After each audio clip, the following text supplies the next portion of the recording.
सभी chief guest और यहाँ पर उपस्थित सभी मेरे भाइयों को, बहनों को, माताओं को राजरत्न अम्बेडकर की ओर से जय भीम। मेरे ख्याल से परम पूज्य श्री बसवचेतन देवारू जी ने माता सावित्री माई, इनके जीवन पर बहुत सारी बातें आपने रखी है। मैं थोड़ा थोड़ा समझ रहा था। उनका जो संघर्ष था वहां से लेकर प्लेग तक आपने वो सब बताया है, तो वो मैं दोहराऊंगा नहीं। आज हम दो बातों के लिए यहां पर इकट्ठा हुए हैं। पहली बात, 31 दिसंबर 1817 से चला हुआ युद्ध जो 1 जनवरी 1818 को समाप्त हुआ, 31 दिसंबर के रात को भीमा नदी के उस पात्र में, भीमा नदी के उस जगह पे जो युद्ध चल रहा था, और वो युद्ध 1 जनवरी 1818 में उसका विजय उसे प्राप्त हुआ। वो शौर्य दिवस मनाने के लिए हम यहाँ इकट्ठे हुए हैं। और दूसरा, 3 जनवरी को माता सावित्री माई, इनकी जयंती है। इस जयंती को मनाने के लिए हम लोग यहाँ इकट्ठा हुए हैं। मेरी ओर से डॉक्टर बाबा साहब अम्बेडकर जी ने स्थापन की हुई संस्था दी बुद्धिस्ट सोसाइटी ऑफ इंडिया अर्थात भारतीय बौद्ध महासभा की ओर से और अम्बेडकर परिवार की ओर से आप सभी लोगों को शौर्य दिवस की और माता सावित्री माई जयंती की हार्दिक हार्दिक बधाइयां देता हूं। सावित्री माई, इनके जीवन पर बहुत सारी बातें हुई हैं। बाबा साहब अम्बेडकर जी ने अपने जीवन में 3 लोगों को अपना गुरु माना। पहले स्थान पर तथागत बुद्ध को अपना गुरु माना, संत कबीर को अपना गुरु माना और महात्मा फुले, इनको अपना गुरु माना। बाबा Saheb Ambedkar MA, PhD, DSC, bar and law, इतनी सारी डिग्रियां लेने के बावजूद वो गुरु किनको मान रही है? जिन्होंने स्कूल की, कॉलेज की, यूनिवर्सिटी की कभी दहलीज भी नहीं चढ़ी, ऐसे लोगों को वो गुरु मान रहे हैं। क्यों? क्योंकि इन लोगों को अपना दोस्त कौन है, अपना दुश्मन कौन है, ये इन लोगों को पता था। ये इन लोगों को पता था। बाबा साहब अम्बेडकर 1 जनवरी 1818 को बाबा साहब अम्बेडकर भीमा कोरेगांव के इस विजय स्तंभ को अभिवादन करने के लिए पहुंचे। मुझे बताओ, क्या 1 जनवरी 1818 में जिन 500 शूरवीरों ने 28,000 पेशवाओं को खत्म किया, क्या उन 500 शूरवीरों में से कोई ग्रेजुएट था, कोई स्कूल जाता था, कोई 10वीं पास था? बाबा साहब अम्बेडकर, जिन्होंने कभी स्कूल की दहलीज नहीं चढ़ी, उनको नतमस्तक हो रहे, उनको नतमस्तक होते हैं, उनको नतमस्तक होते हैं। क्यों? क्योंकि उनको पता था हमारा दोस्त कौन है और हमारा दुश्मन कौन है। आज हमारे पढ़े लिखे लोगों को हमारा दोस्त और दुश्मन इसकी जानकारी नहीं है। बाबा साहब अम्बेडकर जी ने ये भीमा कोरेगांव में जो विजय स्तंभ है, जो आप लोग हर 1 जनवरी को हम सभी लोग अभिवादन करने के लिए जाते हैं, ये स्तंभ खो चुका था, गुम हो गया था। उस स्तंभ बहुत सालों से वहीं पर था, लेकिन हम भूल चुके थे, हमें पता नहीं था। 25 दिसंबर 1927 को जब बाबा साहब अम्बेडकर जी ने महाड़ के चौदार तालाब का आंदोलन, दूसरे फेज का आंदोलन करने के लिए जब वहां पहुंचे, तब अंग्रेज पुलिस अधिकारियों ने बाबा साहब से मुलाकात करने की परमिशन मांगी। बाबा साहब से कहा कि बाबा साहब, हम आपसे मिलना चाहते हैं। बाबा साहब ने कहा कि ठीक है, जिस गेस्ट हाउस में आईबी में मैं वहां पर रुका हूं, वहां पर आइए और वहां पर मुलाकात कीजिए। वो इंग्रज अधिकारी बाबा साहब से मिलने आया।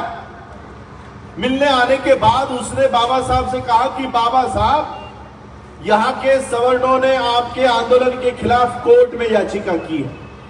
महाड़ का चौदार तालाब जो आप 20 मार्च 1927 को आए थे, उसके बाद यहां के सवर्णों ने कोर्ट में याचिका की है कि ये तालाब हमारे पैसों का है, हमारे पैसों से इसकी निगरानी होती है, इसलिए शूद्र अति शूद्रों को वहां पर एंट्री नहीं दी जाए।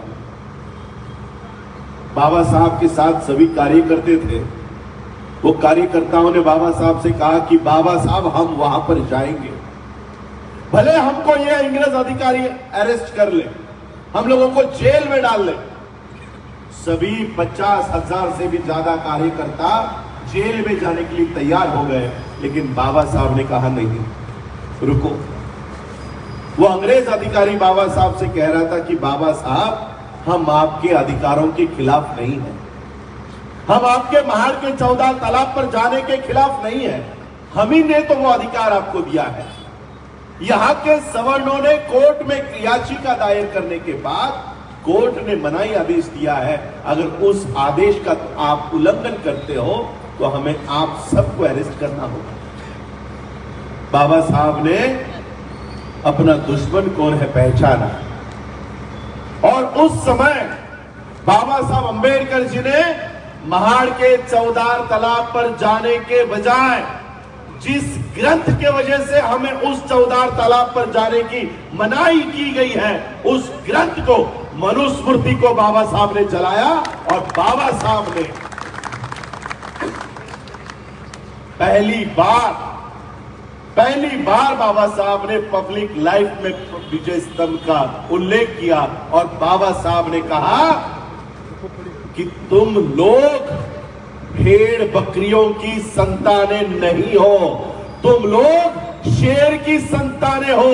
अगर तुम लोग ये नहीं जानते तो जाओ जाकर भीमा कोरेगांव का विजय स्तंभ देखो, तुम्हारे पूर्वजों के नाम वहां पर लिखे हुए हैं। बाबा साहब अंबेडकर जी ने ये खोया हुआ विजय स्तंभ हम लोगों को परिचित कराया, और वो परिचित किया हुआ स्तंभ आज भी हम लोग उसको अभिवादन करते हैं। ये इतिहास है हम लोगों का।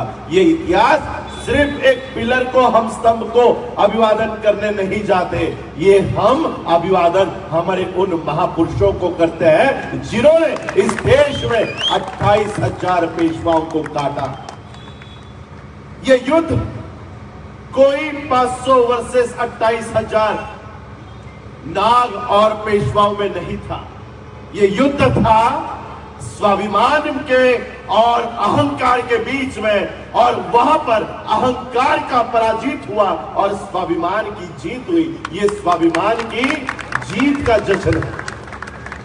बाबा साहब अंबेडकर जी के पिता मिलिट्री में थे, और पिता ही नहीं, दादा भी मिलिट्री में थे, परदादा भी मिलिट्री में थे, उनके दादा भी मिलिट्री में थे। मेरे पास, आप लोगों के पास तो सिर्फ बाबा साहब की वंशावल होगी, मेरे पास पूरी अंबेडकर फैमिली की वंशावल है। हम लोग कहते हैं कि 500 महारों ने लड़ाई लड़ी, बहुत गलत बात है। 1818 में बाबा साहब अंबेडकर एक किताब लिखते हैं, हू where Mahars. Who where Mahars में बाबा साहब लिखते हैं कि महार ये शब्द ज्यादा पुराना नहीं है, ये शब्द ना श्रुतियों में है, ना वेदों में है, ना मनुस्मृति में है। तो ये महार है कौन? हू वेर महार? ये 1818 में ये जो महार लोग आप कह रहे हो, ये है कौन? ध्यान साधना किया करते थे, अपने धम्म का प्रचार किया करते थे, वहां उस समय ब्राह्मण उनकी हत्या करने की साजिश रचा करते थे, उनकी हत्या करने की साजिश रचा करते थे, उनको बदनाम करने की साजिश रचा करते थे। उस समय जब तथागत बुद्ध ध्यान साधना किया करते थे, तब नाग लोग उनकी रक्षा करते थे, और यही नाग लोग हमारे पूर्वज है। हम कोई महार, चमार, तैली, तंबोली, कुंडवी नहीं, हम कौन है? हम नाग लोग हैं, नाग लोगों के हम वंशज हैं। किसने लड़ाई लड़ाई? सिद्धनाग। ये नाक हो गया, और उस नाक को हम महार समझ लेते हैं। ये नाग लोगों का इतिहास है जिन्होंने इस देश से अफगानिस्तान तक जाकर बौद्ध धर्म का प्रचार और प्रसार किया। ये नाग लोगों का इतिहास है और इसलिए बाबा साहब अंबेडकर जी ने हमें सिर्फ भीमा कोरेगांव से परिचित नहीं किया। बौद्ध धर्म की दीक्षा लेते समय उस नाग नदी के किनारे नागपुर में जाकर बाबा साहब ने बौद्ध धर्म को पुनर्जीवित किया। क्यों? क्योंकि हम उन नाग लोगों की संतानें हैं, उन नाग लोगों की हम वंशज हैं। आज इस देश में बाबा साहब अंबेडकर जी ने इस विजय स्तंभ के माध्यम से हम लोगों को अपना इतिहास क्या है वो परिचित करवाए। हम लोग किस तरह का जीवन जी रहे थे पता है? हमारे लोग, इन लोगों को अछूत डिक्लेयर कर दिया गया, आउटकास्ट कर दिया गया। इन लोगों को गांव के बाहर रहने के लिए मजबूर किया गया। इन नाग लोगों को इनकी गलती क्या थी, इनका गुनाह क्या था कि ये बुद्ध के प्रचारक थे। ये बुद्ध के प्रचारक थे, ये बौद्ध धर्म का प्रचार प्रसार किया करते थे। और जब इस देश में प्रतिक्रांति हुई तब इन लोगों को गांव में आने से मना कर दिया गया और मरा हुआ मांस खाने पर मजबूर किया गया। हमारे लोग गांव के बाहर रहते थे और आसमान की ओर देखा करते थे, आसमान की ओर। और जब वो आसमान की ओर देखते और चील वहां पर आती, ईगल, पता है ना चील, जब चील वहां पर आती तो ये हमारे जो लोग थे उनको पता चल जाता कि अगर ऊपर चील है तो नीचे कोई जानवर मरा पड़ा है, नीचे कोई जानवर मरा पड़ा है। और यहां से ये लोग भागते थे और वहां से कुत्ता भागता था।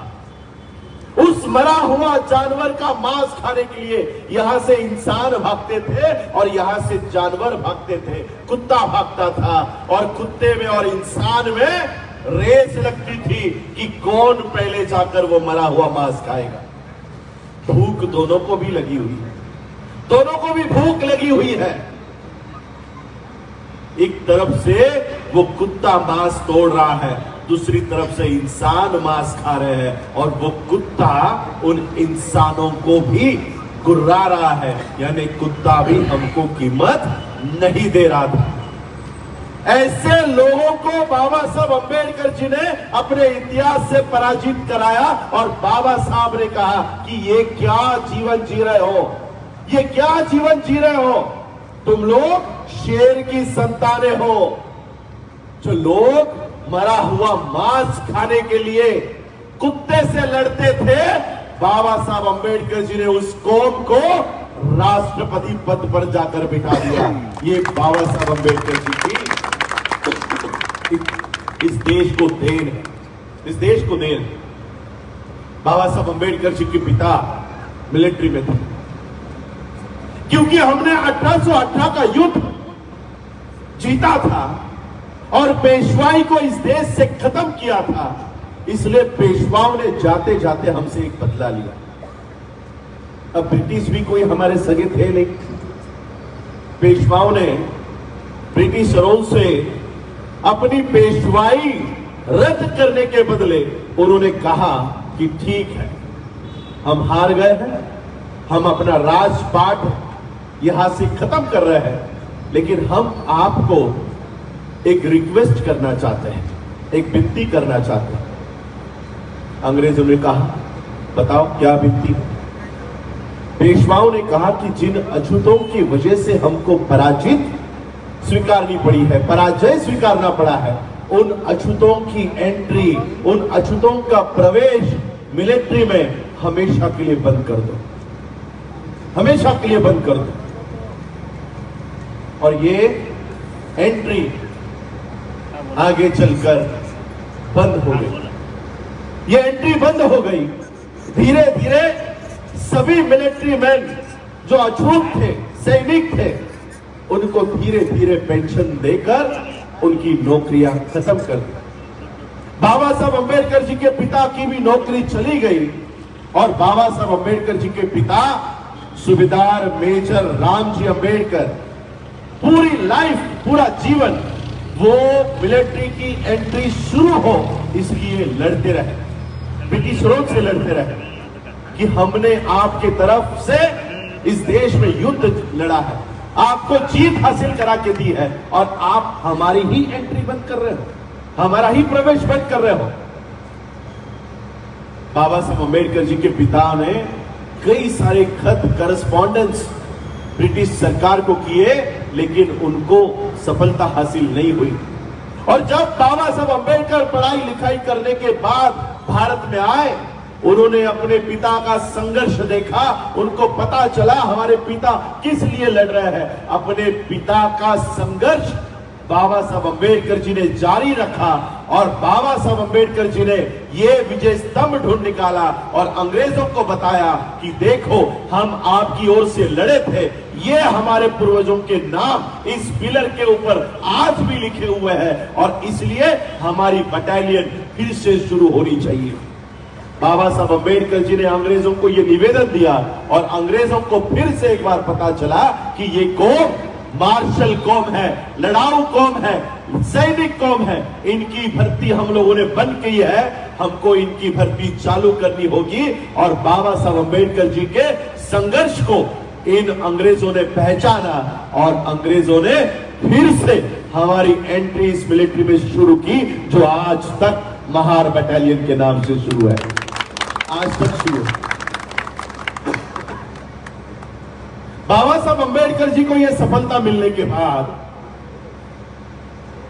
जितने भी मिलिट्री के लोग थे जो अफेक्टेड हो गए थे, जिनकी नौकरियां चली गई थी या उनके जो बच्चे थे, समाज के लोग थे, बाबा साहब ने इतनी बड़ी सफलता हासिल की है, इसलिए बाबा साहब अंबेडकर जी का सत्कार उन्होंने रखा, सत्कार का कार्य किया। उस सत्कार में बाबा साहब अंबेडकर जी ने जो भाषण दिया है वो आज के पीढ़ी को समझना बहुत जरूरी है, क्योंकि उस समय दिया हुआ भाषण आज भी लागू हो रहा है। आप सभी के लोकप्रिय बहुजन हलचल न्यूज चैनल को देखें, देश और दुनिया की वे खबरें जो कोई न दिखाए। सभी सत्य खबरों को देखने के लिए वीडियो को लाइक करें और चैनल को सब्सक्राइब करें, घंटी को दबाएं और देखते रहिए बहुजन हलचल।